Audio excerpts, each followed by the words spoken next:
नमस्कार. या क्षणाची सर्वात मोठी बातमी. राष्ट्रीय अन्न सुरक्षेअंतर्गत ई-केवायसीची मुदत संपुष्टात आल्यानंतरही राज्यातील 1,44,89,715 लाभार्थ्यांनी नोंदणी केली नसल्याचे समोर आले आहे. त्यामुळे संबंधित लाभार्थ्यांच्या रेशनचा लाभ तुर्तास बंद करण्याचा निर्णय शासनाने घेतल्याची माहिती सूत्रांनी दिली आहे.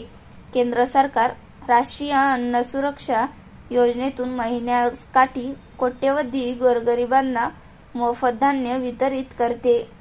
रेशन दुकानांद्वारे उपलब्ध होणाऱ्या धान्यावर अंत्योदय आणि प्राधान्य रेशन कार्डधारक मुंबईची कुटुंबाची गुजराण होते. त्यामुळे या योजनेत अधिक पारदर्शकता आणताना समाजातील शेवटच्या गरजूला धान्य उपलब्ध करून देण्यासाठी शासन प्रयत्नशील आहे. त्यासाठी अंत्योदय व प्राधान्य रेशन कार्डधारक प्रत्येक लाभार्थी ई-केवायसी नोंदणी बंधनकारक आहे. महाराष्ट्रात अंत्योदय आणि प्राधान्य रेशन कार्ड धारक लाभार्थ्यांची एकूण संख्या 6,84,12,192 आहे.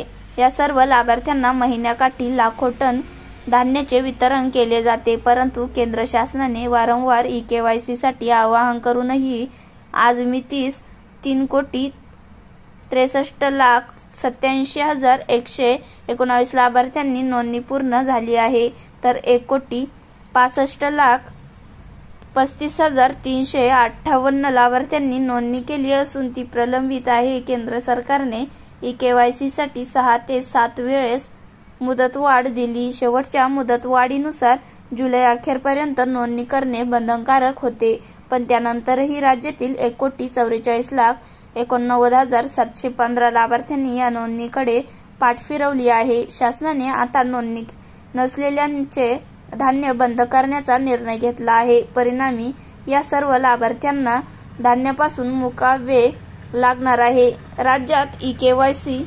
नोंदणीमध्ये ठाणे विभाग अव्वलस्थानी आहे. त्या ठिकाणी 85.87% लाभार्थ्यांची नोंदणी पूर्ण झाली आहे. नाशिक यादीत दुसऱ्या स्थानी असून जिल्ह्यात 38,50,902 लाभार्थ्यांपैकी 33,02,652 म्हणजेच 85.73% नोंदणी झाली आहे.